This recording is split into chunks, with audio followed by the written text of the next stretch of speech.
To locate bladder 62 on the outside of your left leg, find the tip of your ankle bone, right about here.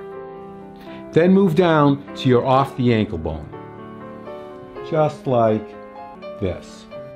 Now press in to find a spot that is sensitive, sore, tender, or painful. That is bladder 62. Activate this point by rubbing it quickly 5 times, take a break for a count of 5, and repeat 4 more times. It might look like this.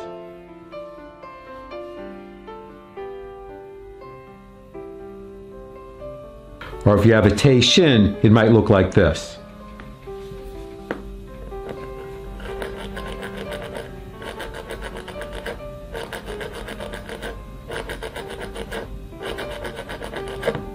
Now find bladder 62 on your right leg and repeat.